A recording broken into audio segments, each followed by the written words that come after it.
replacement project. Another is for the Elk Creek Road construction project, while they'll also look at a third project, this one, the Les Hills Scenic Trail. Council members will also look at a resolution to approve and accept a grant between the city and the Iowa DOT. That project involves the construction of turning lanes on Highway 75 North and a new street, all in conjunction with that Siouxland Splash Water Park that's still under development.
This is KCAU 9 News at 10. And good Friday evening. Thanks for being with us tonight. I'm Tim Seaman. And I'm Sophie Erber. Jury selection is now complete in former President Donald Trump's high-profile hush money criminal trial. Opening statements are set to happen on Monday in New York City in what is the first criminal trial of a former president. KCAU 9's Washington correspondent Hannah Brandt has the very latest in our top story tonight at 10. The jury selection process was long and exhaustive, but now that it's over, it clears the way for the court to move forward with arguments and testimony, which are expected to be pretty dramatic.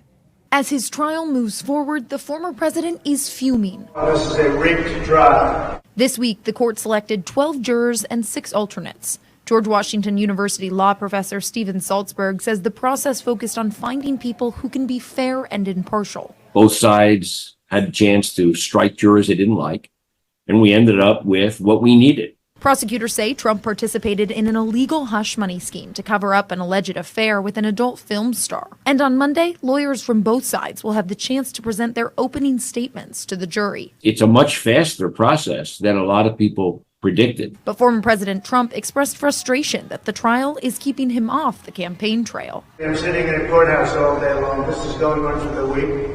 And this will go on for another 4 or 5 weeks, and it's very unfair. He also complained about a gag order from the judge that bars him from publicly criticizing witnesses. The gag order has to come off. I should be allowed to speak. The prosecution says he's violated that gag order, pointing to his Truth Social post lashing out at his former lawyer Michael Cohen and adult film star Stormy Daniels, 2 key witnesses in the case. Some of the things that defendant Trump has already said, I think, would have gotten an ordinary defendant held in contempt of court. The judge set a hearing for next week to decide whether or not Trump did violate the gag order and to decide whether to fine him over it. In Washington, I'm Hannah Brandt. An Elk Point woman running for the District 17 seat in the South Dakota House of Representatives is facing a charge of obstructing an officer, jailer, or firefighter after an incident last week. According to court documents, Robin Shiro first fled from Clay County authorities and South Dakota State Patrol troopers on Highway 50 before being arrested later that same day outside the North Sioux City Hall by Union County deputies. Now, authorities first pursued Shiro after being alerted of an outstanding warrant for speeding in Lawrence County, South Dakota. According to paperwork, Shiro told deputies that the pursuit earlier in the day was, quote, a big misunderstanding, end of quote. Well, the report goes on to say that Shiro became agitated and accused the officers of working for the IRS and trying to sabotage her political campaign. Shiro was booked into the Union County jail before being released on an unsecured bond. She's due back in Union County Court May 30th at 9 in the morning. Charges from Clay County are still pending. An emergency waiver clears the way now for gasoline blended with E15% ethanol to be sold nationwide. The EPA issued that waiver exempting that kind of gas from an existing summertime ban. This is now the third summer in a row that the agency is allowing the sale of gas blended with this higher ethanol content. Officials say global conflicts are putting pressure on the world's fuel supply. The waiver is just temporary, though, and only for this summer. Beginning in 2025, year-round E15 sales will be sold in 8 states. That includes all 3 Siouxland states. Iowa Senator Chuck Grassley says he supports the bill to have E15 be sold year-round nationwide. It's good for the consumer. It's good for the retailer that sells it. It's good for the environment. It's good for our national security. And it's obviously good for farmers who market the corn that eventually becomes ethanol. Nebraska Senator Deb Fischer releasing a statement on the waiver, saying in part, expanding the use of E15 is a win for everyone. It bolsters our domestic fuel supply, lowers costs for consumers, and promotes the environmental benefits of American biofuels and modern agriculture. Boy Scouts in Iowa who were sexually abused as children are now eligible for more compensation from a national bankruptcy settlement. Today, the Iowa House passed a measure that removes the state statute of limitations for lawsuits in relationship to child sexual abuse. Governor Reynolds immediately signed that bill. The law impacts those who are part of a 2020 bankruptcy settlement agreement with the Boy Scouts of America. That organization has set up a $2.46 billion fund to settle decades of sexual abuse cases from more than 82,000 victims. That includes between 300 and 500 victims in Iowa. A Sioux Falls credit union has acquired a Heritage Bank branch right here in Sioux City. Levo Credit Union entered into an agreement with Heritage to take over the Singing Hills branch. Now, this agreement still needs to be approved by regulatory authorities and then signed by both Levo and Heritage. The credit union will take on some deposits and loans along with property like the branch. That process is expected to take several months, though. Levo says the company plans to offer employment to current Heritage branch staff. Heritage adds they expect their customers to officially transition to Levo in the fourth quarter of the year when the transaction officially closes. Looking ahead to Monday's Sioux City Council meeting, resolutions involving several projects will come before the council. One is for the Pierce Street water main replacement project. Another is for the Elk Creek Road construction project, while they'll also look at a third project, this one the Les Hills Scenic Trail. Council members will also look at a resolution to approve and accept a grant between the city and the Iowa DOT. That project involves the construction of turning lanes on Highway 75 North and a new street, all in conjunction with that Siouxland Splash Water Park that's still under development. And in less than 2 days, the 10th anniversary of the Pete Godey ALS benefit concert set to take place. That event will again be at the Hard Rock Hotel and Casino's Anthem. That's from 1 in the afternoon until 8 p.m. Performances from musicians such as Rock Bottom, The Establishment, and Missouri River Blend. Live and silent auctions also happening all day and night. The concert free to attend, but remember you have to be 21 years of age or older to get in because it is inside the Hard Rock Hotel and Casino. Donations will be accepted, those free will donations, and organizers say they hope to raise $50,000 from the event on Sunday. The money all helps families in our area with ALS. KCAU 9 is once again very proud sponsor of this benefit concert. And Tam, you've been to all of these pretty much, right? All 10 of them, yeah. It's hard to believe for a decade that we've been doing this. And actually, our general manager, John Curry, was one of those that kind of inspired the idea all those years ago. A big part of it. I know he still is a huge proponent of it. Yeah. And if you haven't been, it's just a great day of free music, and you might want to bid on something while you're there. And you don't have to buy a ticket, so you can come, and if you're there an hour, you're there an hour, or stay all day. I was about to say, or something catches your eye, you know you're already there. You're already there. Yeah. And it's a nice weekend for it, especially if you stick around for Victor's Forecast Sunday, one of the better days to venture out. It gets a little bit better. I know tonight will be a little bit frosty, so folks that have plants out might want to make sure that they're covered up if they're a little bit more of the sensitive to cold type. As we see that conditions have already been cooling off. Taking a look out right now from the Ho-Chunk Center camera, we see conditions that are quiet, and we'll see that currently temperatures are already dropping into the upper 30s. 38 degrees in Sioux City. Skies reported as a little bit more clear, as we see that it feels like 31 degrees thanks to the fact that breezes are out at from 9 miles per hour from the northwest. That's considerably calmer, so the evening will be calmer with humidity values that climb a little bit, but we won't be seeing too much saturation. Currently, temperatures in the 30s for most of us and a couple of 40s. West Point and Mapleton at 40 degrees, 41 in Tacoma, and 47 still in Omaha. But we got 39 in Verm and Wayne, and 34 up north by Sheldon and Esterville. Feeling a little bit cooler as dew points are in the mid to low 20s. So we'll be dropping close to this, but not reaching saturation levels, as northwestern winds have become considerably calmer across the area. Now you just have 10 in Yankton and Wayne, where they were at 20 and 30 earlier, and 11 out by Orange City and Storm Lake. Slightly stronger breezes by Sioux Falls, as wind gusts occasionally get up to 20 miles per hour, but still an improvement from the 30 and 40 that we had earlier. 23 in Sioux Falls, 10 in Orange City, and 11 in Storm Lake, as we see that wind chills are dropping down. Most of us feeling like the freezing point or below it, like our northern cities.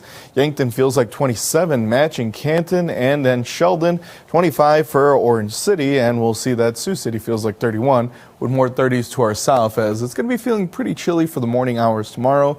Looping radar here showing a little bit of clearing as the clouds move out, though it does look like there's some low clouds still in northeastern Siouxland, with conditions that are going to be a little bit clearer for a brief period before more clouds try to slide in. We see some snow showers up north by Aberdeen, but those snow showers won't be holding together. We see conditions remain dry here in Siouxland, as we see more snow through western parts of Nebraska and eastern Colorado, but it fades to showers as it travels further east, and conditions look to be warmer through the daytime tomorrow. Looking at sunshine for the late afternoon and early evening, with clear skies for the start of the day on Sunday, and those clear conditions extending through the overnight hours for Sunday as well, as we'll see that conditions are going to be pretty clear and sunny, but we're keeping an eye on some building clouds and sprinkles that start to form up later on in the evening. Temperatures overnight tonight dropping into the upper 20s, northwest winds at 15 miles per hour. So it's going to be feeling like more low to mid 20s, as we'll see that most of the area covered in a freeze warning that goes into effect at 1 and will be lasting until 7 in the morning on Saturday morning, as we see the temperatures on Saturday don't look to rise too much. Low 50s for highs, pretty similar to what we saw today, but I think it'll feel a little bit better with northwest winds at 15 miles per hour instead of above 20, and gusts only occasionally getting up to 20 and 25, much better than 35 and 40. We'll see temperatures in the 50s there on Saturday, Sunday in the 60s for that concert, and then we see that temperatures do warm up a little bit for the sprinkles on Monday, but rain doesn't look to hold together, as we'll see that conditions look to be a little bit drier and clearer towards the middle of the week. That doesn't last too long, though, because then we see that even though temperatures don't change much, the conditions will be, as we see some more showers and storms popping up through the extended forecast that will be towards the tail end of April, making it look pretty wet.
have been making their way across the area as we see it a little bit darker now at the interchange between Highway 20 and Highway 75. Winds looking to settle down, but we'll see that with temperatures that have been pretty cool in the area with 40s and 50s.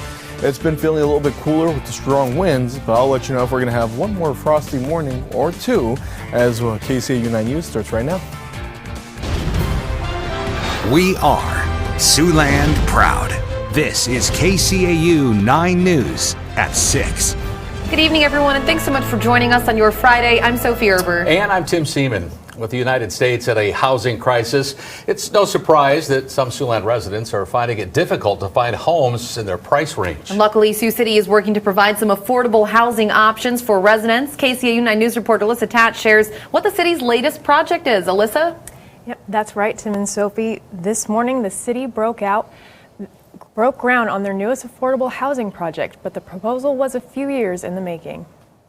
2.5 years ago, I just started looking around the city. You know, people are just really literally starving for affordable housing. Today, the city of Sioux City celebrated the groundbreaking for the Isabella Square affordable housing development at 1200 and 1211 West 5th Street. I found this city block and I thought, well, what's going on with it? Did a little investigating, ended up starting some conversations with Dan Heiserode and his son Dylan. We were pondering for a long time what to do on this site, and Julie, she approached us a couple years ago and said, what do you guys think about doing this for the community? And we thought this is a great idea. And I actually thought perhaps the city could purchase the property from them because it had been sitting vacant for so many years, but he had another idea to work with the city, which I couldn't love more. Partnerships are what we really need to do in our community to get this housing shortage fixed. With 11 three-bedroom single-family homes, the city hopes to alleviate some of the pressure of the housing deficit. We all know housing can be so unattainable, home ownership can be for a lot of folks. And this makes it attainable. We've got a small little test project not too far from here, and the homes were sold before they were actually 100% complete. And I think we're going to experience that now too. With the positivity from both the city and the developers, it seems there will be more projects like this in the future. The city's working with Habitat with 3 lots that are, again, not too far from here. They're near our other small development. We've got a lot of little pocket projects that are coming up. It's nice to us to be able to do this for kind of the lower income families as well, so they have the opportunity to have a home for themselves. 6 of the homes are expected to be completed by the end of 2024. The final 5 will be finished in 2025. That's great news. And we're also told this project specifically got a major boost from different grants and state dollars. Is that right? Yeah, almost $2.5 million in federal funding are being used to complete the development. That's great news for a lot of families. All right. Thanks, Alyssa. Well, Iowa income taxes soon could be slashed by $1 billion. Legislation fast-tracking tax cuts that were passed 2 years ago, now one vote away from Governor Kim Reynolds' desk. State senators voted 39-7 on a measure that would have Iowans pay a 3.8% flat income tax rate starting next year. The bill increases the pace and builds on a 2022 law, which already is set to take the state tax to a flat 3.9% flat income tax rate. That's scheduled for 2026, though. The president and CEO of Iowa Taxpayers Association says he could see the state getting to no income tax, but it has to be done the right way. You let them keep more of their hard-earned money. It's not like it takes it out of the economy. In fact, it does just the opposite and puts it more into the economy, because instead of going into government to fund that way, people tend to buy goods that Iowa will collect sales tax on. The Iowa House expected to debate this later today, yet the end of the 2024 Iowa legislative session quickly approaching now. Absentee voting for South Dakota's June primary election is underway tonight. As of today, residents have the option of absentee voting in person or by mailing in a ballot to their respected county auditor's office. In order to request an absentee ballot, a voter must submit an application form to their auditor, and those forms can be found on the South Dakota Secretary of State's website. The Union County, South Dakota auditor is reminding voters to check their registration before trying to cast a ballot. I think it's good that people are active and proactive as far as making sure that they are registered, what party they're registered before they go in to vote. You can change that registration up to 15 days prior to the election, which would be May 20th at 5 o'clock. Folks in South Dakota have until June 3rd to vote absentee at the auditor's office or request one of those absentee ballots. The polls are open on June 4th from 7 in the morning until 7 at night.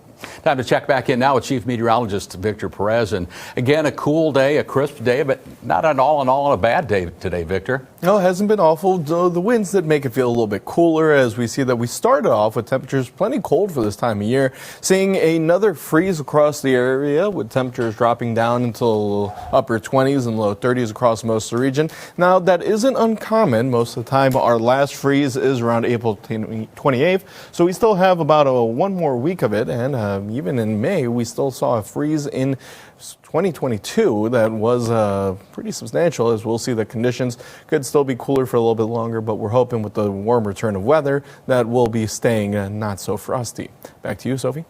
All right, thanks, Victor. The EPA announced an emergency waiver that will exempt gasoline blended with 15% ethanol from an existing summertime ban. Now, this is the third summer in a row the agency is allowing the sale of gas blended with a higher amount of ethanol. Officials say global conflicts are putting some pressure on the world's fuel supply. The waiver is only temporary, and it's for this summer. Starting next year, year-round E15 sales will happen in 8 states. That includes all 3 Siouxland states. South Dakota Senator Mike Round says the waiver is a good thing and has strong support from the upper Midwest states. We need liquid fuels. And, I think the more we get along on this and recognizing the upper Midwest, all of our distances and so forth, there's some areas in which electric vehicles work just fine. But for the vast majority of vehicles in the upper Midwest, we're going to have liquid fuels for a long, long time. And the renewable fuels, both soy and corn-based, can be a real help.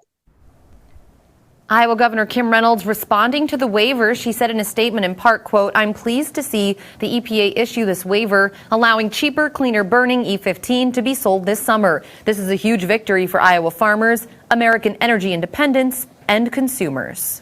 Well, now that Siouxland is getting closer to those warm and even hot months, certain insects are starting to be seen once again, and that includes one unwelcome parasite. Tick season has started, and if you plan on being in the wooded or grassy areas, it's already recommended that you wear long protective clothing. Be safe. That's right. Pets are also prone to getting Lyme disease or other bacterial infections from those ticks. The best way to protect your furry friend is to be proactive before those really hot months get here. We see them more towards the summer months, but it is beginning. So be very vigilant in making sure that your animals are vaccinated, make sure they've had their testing, and that they've had their preventative. Managing one's landscape by removing leaves, dirt, and vegetation also can help protect a family from being bothered by those ticks, pets especially susceptible.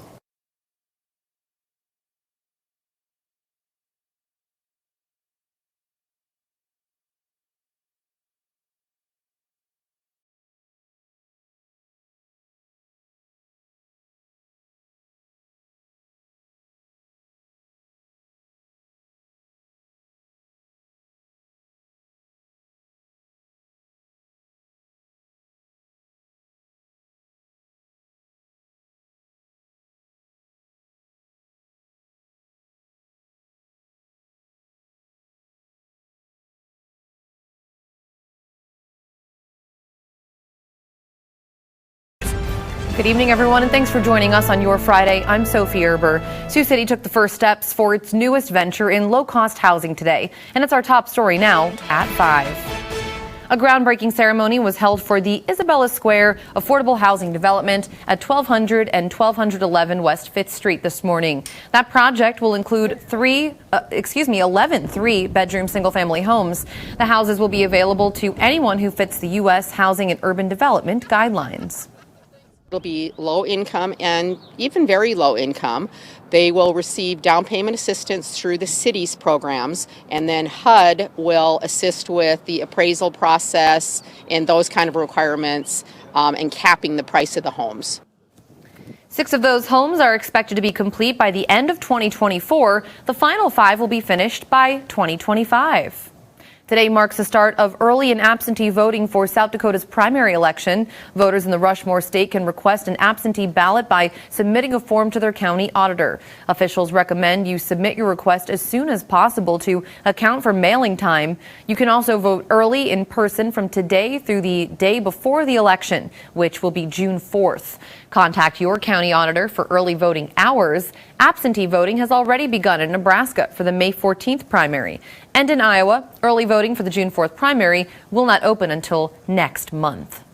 People have the chance to fuel up with E15 this summer. A lot of people happy about this one. The EPA has announced an emergency waiver has been enacted, allowing gasoline blended with 15% ethanol to be sold during the summer. Now, the agency says they're allowing to have the sale of E15 due to global conflicts that are putting pressure on the global fuel supply. E15 is usually not sold during the summer because of concerns it would worsen smog during warm weather. This would be the 3rd summer in a row E15 gasoline can be purchased. And we turn our attention back to the weather department on this very windy Friday. Chief Meteorologist Victor Perez, I feel like a broken record, but it's another one of those days where when you get out of your car, truly be careful, because I had the door shut on me twice today. Yeah, that's the case. You know, we sadly have strong winds again. I know we've been dealing it really for much of the month of April, but it's looking like it'll be settling down a little bit. But I know that it definitely felt cold this morning with temperatures that were down into the upper 20s and low 30s, with wind chills making it feel like the low 20s across the region. And we know that it is a little late in the seasons to still be seeing some frost, as it typically wraps up just a few days ago, about a week ago. But we still could be seeing that we have a potential for a few more frosty days. So stay weather aware in case you're thinking about getting your garden plans going. Back to you, Sophie.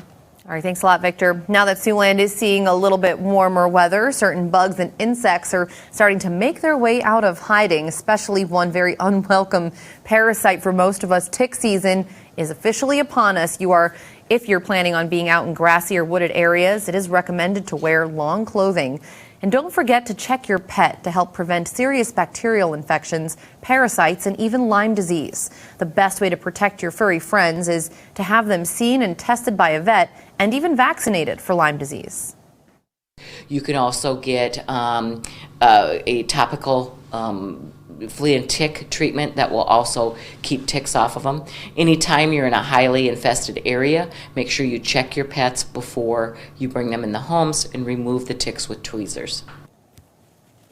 Managing your landscaping by removing leaves, dirt, and vegetative covers can help protect you and your pets from ticks this season.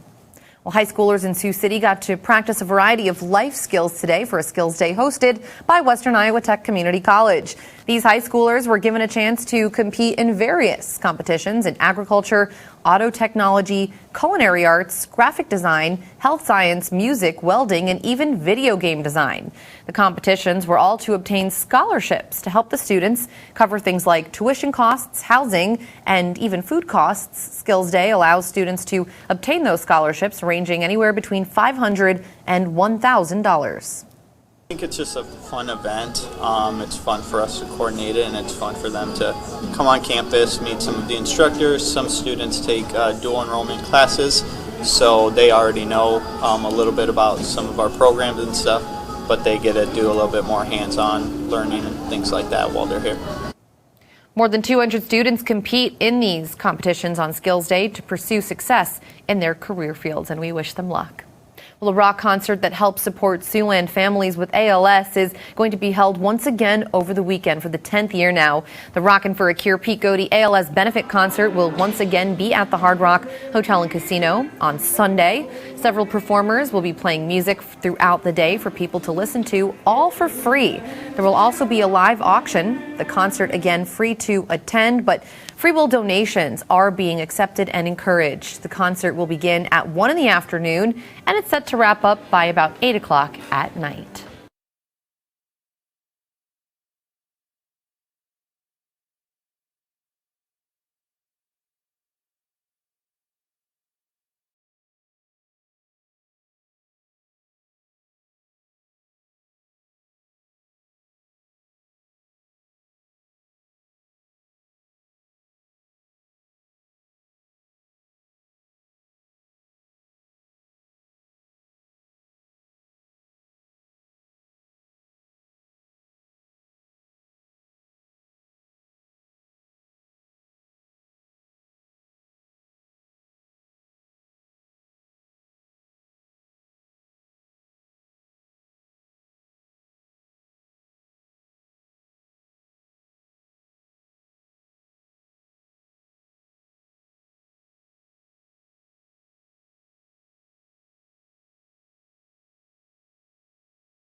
parts of the area? Yeah, areas mainly from a line from Norfolk to Wayne, Sioux City, and up toward Cherokee, and areas to the north of there starting to see a bit of a break, but areas like Ottawa still seeing some rain come down, and you can see that on our Ottawa camera with even some rain on the camera lens itself. And as we move to Cherokee, that's where we had some heavier rain earlier. That is starting to wind down there, though, on our North Star Community Credit Union camera. Here's a look at our current radar, showing that we do have a few rain showers still hitting parts of our southern areas. That's where we have some more of the heavier precip right now, and we'll take a time loop on that. You can see that it has fizzled out a little bit as it moves to the east. Some of the heavier precip right now impacting areas like Burt County toward Tacoma and Oakland, right near the Highway 75 junction. That's where we're watching some of the heavier rainfall right now. But again, this is fizzling out as it moves to the east, so not going to see the rain much longer. We do have more rain next week, though. Those details in your full forecast. Well, Sioux City leaders are visiting the nation's capital to lobby for measures that they say would benefit the Siouxland area. Today, they'll meet with Senator Chuck Grassley and the director of the American Immigration Office. A major focus of this year's trip is upgrades to Sioux City's wastewater treatment plant, a project that comes with an estimated price tag of $470 million. The 185th Air Refueling Wing also needs upgrades to its runway after the switch to a heavier model of aircraft. And the runway can't support it at full fuel. And that's an important thing when you're trying to, refuel planes around the world for other aircraft, to be able to take off with a full load of fuel from your home base. Officials said those upgrades would be made, but that was 20 years ago. Elsewhere, after a case of avian flu was found at a South Dakota dairy farm, the state veterinarian is taking steps to prevent the disease from spreading. The State Animal Industry Board has approved adding a question to the permitting process for cattle being brought into the state, asking whether the animals are coming from a state where bird flu has been found in cattle herds. Still, a South Dakota dairy farmer on the board says consumers shouldn't be worried given the way the virus has presented in cattle so far. On a dairy herd, hasn't had that much mortality. It decreases milk and has affected a smaller percentage of the herd. So with pasteurization, all these things, I feel strong that food is safe, milk is safe, dairy products are safe, and probably that's the biggest message. Bodewine adds that while pasteurized milk remains safe, consuming raw milk could potentially pose a risk. Well, here in the Metro, today is the first day of the annual Friends of the Sioux City Public Library book sale. Organizers have nearly 1,000 boxes of books available to purchase this year, along with CDs, DVDs, and even some vinyl records. Starting prices are $1 for children's books, $2 for children's chapter books and paperbacks, and $4 for hardcovers. The book sale begins at 4 this afternoon and will continue through Saturday, April 27th. In lighter news, a Siouxland Police Department has brought a new team member on board to offer emotional support to the community. Meet Griffin. He's a 7-month-old corgi that works as a therapy canine at the University of South Dakota. Standing at 11 inches tall and weighing in at 19 pounds, he's ready to give love and support to those who need it. More than 70 donors contributed $1,700 to USD's police department so they could start this program. Not only will Griffin report for duty at various outreach events, he'll also be on standby to offer support to victims of crime as they navigate the legal process. And now it's time to meet today's stray of the day. Every day we share a pet picked up by Sioux City Animal Adoption and Rescue who's waiting to go home. That's right, and this is Max, a 2 to 3 year old male white and orange tabby cat. He was found on the 1200 block of South Fairmount Street. The rescue says he's the kind of mellow and laid back guy that just wants to hang out, watch TV, maybe even KCAU 9, and enjoy a few snacks. Max is available for adoption now. And if you've lost your pet, you're looking to adopt, or you'd like to sponsor a pet for adoption, you can visit the rescue's website. That's at SiouxCityAnimalRescue.com. Max seems like a wonderful cat. Looks really friendly and kind of lazy too, which some homeowners would like. Yeah, and he may want to stay inside today with this rain we have going on across Siouxland, but it doesn't last too much longer. That rain's starting to exit the region. You can see on our satellite and radar that areas like Tekamah up toward Cherokee, that's where the leading edge of this rain currently is located. You can see that up to the north earlier this morning, though, toward the Lincoln and also Sioux County regions. That's where we had some of the heavier rainfall, or radar indicated as much as 1 to 2 inches of rainfall in that part of the region. And then as we head into the daytime today, we see that rain starting to wind down, but right now we're seeing the heaviest in parts of Burt County. You can see that this is affecting areas like Tekamah, just exited outside of Oakland, and we'll be moving eastward as we head through the morning. By 9 a.m., most of us just seeing cloud cover, and then by 11 a.m. or so, most of us seeing clearing skies across Siouxland, and we see plenty of sunshine going forward this afternoon. However, we'll be a little chilly. You could see some more rain developing to our south and west later on tonight and tomorrow morning, even some snow mixing in west of Mullen. That's going to be falling apart for the most part as it moves to the east. More clouds to the north, more clouds to the south, more sunshine to the north as we head into Friday, and Saturday looking like a similar pattern as well.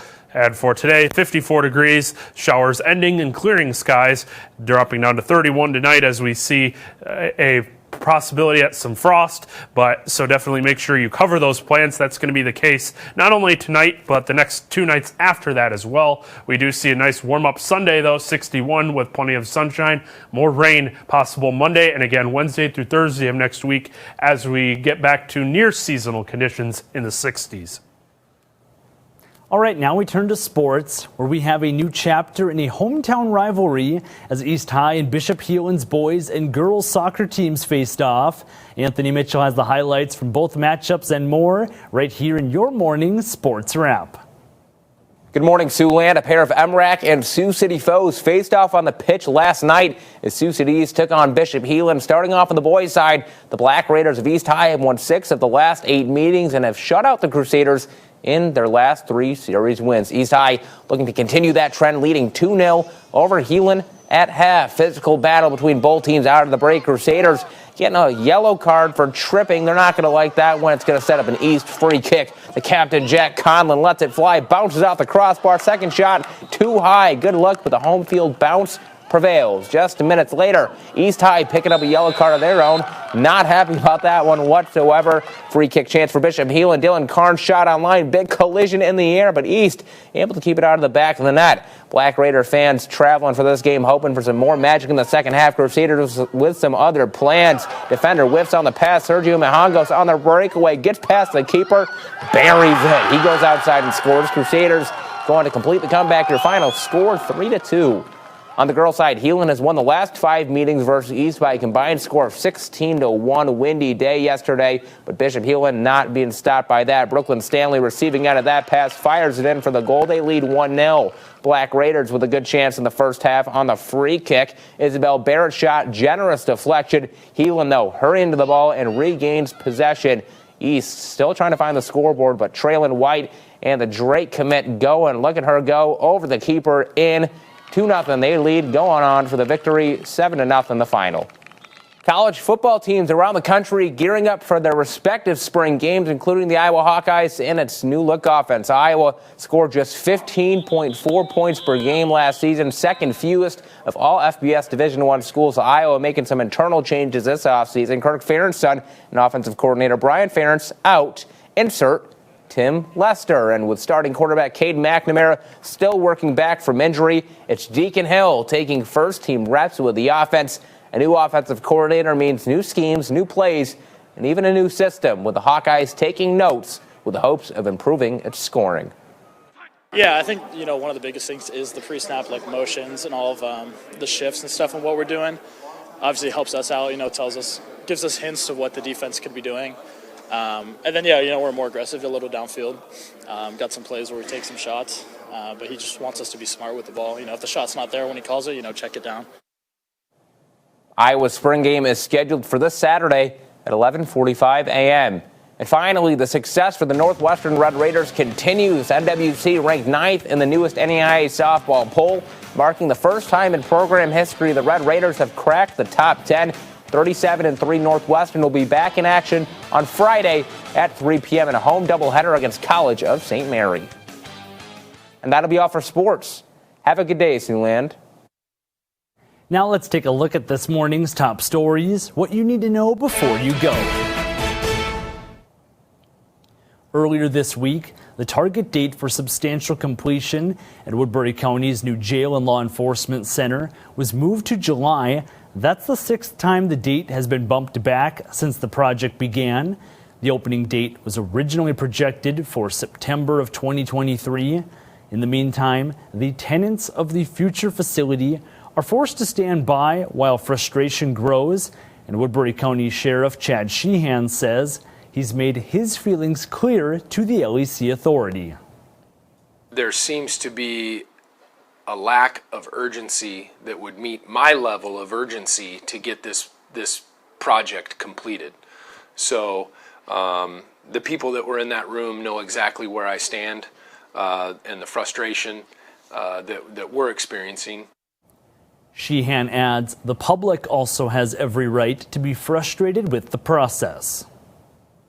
Elsewhere, 911 services were down for nearly 2 hours in South Dakota last night. The outage was announced in a release from the South Dakota Department of Public Safety yesterday evening around 9:30. And then around 11:15 p.m., the department confirmed in a second release that the state's 911 system is back to being fully operational. Elsewhere, as Iowa's area education agencies grapple with funding cuts passed by the state legislature, some staff members are choosing to move on. Under the new law, 60% of AEA funding for media and general education services will shift to school districts in the upcoming school year. Next year, that number will rise to 100%. At the AEA located in Johnston in central Iowa, more than 70 employees have already resigned. Several employees that are just looking for a more stable situation. They know that this is one phase of the change. They know more change is coming. And so some of them have looked for jobs in schools because they know that those positions they're not going through budget cuts. Yellick adds the funding cuts could even make it harder to staff special education services like occupational and speech therapy. And finally, today marks the last day of this year's state legislative session in Nebraska. Legislators have a busy day ahead with several bills up for the final round of debate. One would repeal the law passed last year, allowing taxpayers to divert a portion of their income tax to pay for private school scholarships. Instead, public dollars would go directly toward funding the scholarships. If passed, the measure would effectively block an ongoing voter referendum effort to prevent public money from going toward private schools. Well, one last check on the forecast. Starting to calm down a bit across the area. Yeah, we saw some rain earlier. Just got a rainfall report from our weather watcher in Ruthven, Iowa, with 1.17 inches up in that way. We saw 6,400s here at the KCAU 9 studio. Those showers end and we see clearing skies. That sunrise already came about 20 minutes ago. And we see clear and brisk conditions tonight with that low at 31. Those winds settling down, so that'll be nice, but a chilly night on the way. Make sure you cover those plants if they have started growing. Those temperatures only in the low 50s as we head toward Friday and Saturday. More sunshine and warmer conditions Sunday, but then rain moves in for Monday and the second half of next week. Tuesday looking like the only dry day as of right now. Nice warm up on Sunday and then rain next week. Yeah. Well, thanks for watching. We'll be back at 11:30.